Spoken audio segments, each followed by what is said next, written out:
How would you react if a foreign power constantly prowled in your backyard? This question isn't hypothetical for the Philippines. As we delve into the South China Sea's azure waters, we encounter a rising tide of tension. Chinese and Philippine vessels, like titans of old, have locked themselves in an intensified dance of high seas face-offs. The undercurrent of their discord, a territorial dispute, threatens to pull in a third party, the United States, raising the specter of a larger conflict. The Philippine Coast Guard, in a move to counteract China's increasingly assertive maneuvers, recently inaugurated a new monitoring base on Thitu Island. This outpost, standing as a sentinel in the disputed waters, is equipped with radar, ship tracking, and other monitoring tools. Their purpose?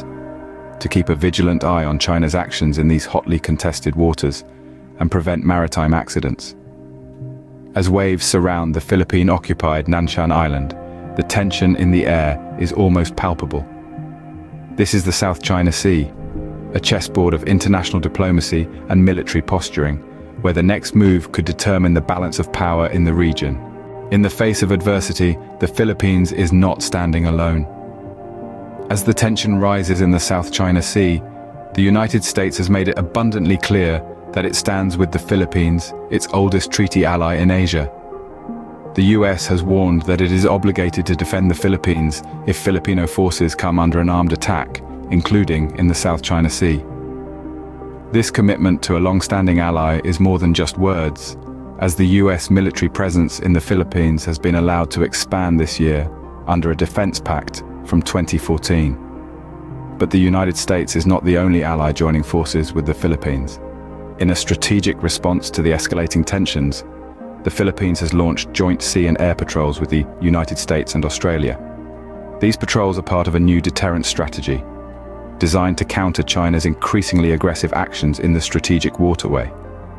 The goal is clear: to ensure the safety and sovereignty of the region's waters.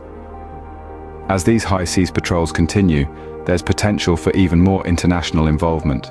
The Philippines is open to the possibility of other nations, such as Japan, joining these patrols. This would be made possible once a security agreement currently being negotiated between Tokyo and Manila is concluded. The inclusion of more nations in these patrols is not just about increasing military presence, but also about sending a clear message that the international community is united in its stand against any form of territorial aggression. Despite the challenges and threats faced, the Philippines and its allies are not backing down. The increasing presence of allied forces and the ongoing negotiations for more international involvement show a concerted effort to protect the sovereignty of nations and maintain peace and order in the region. The message is clear. The Philippines and its allies are ready to stand their ground. Despite these efforts, China isn't backing down. Instead, it has reasserted its claim to the sea. China has made it clear that it believes the joint naval patrols undertaken by the Philippines, the United States and Australia are a direct threat to its territorial sovereignty and maritime rights and interests. This stance is more than mere posturing. When a Philippine Air Force aircraft, carrying high-ranking officials, approached Thitu Island, Chinese forces transmitted a radio warning, telling them to stay away. This isn't just about the South China Sea anymore.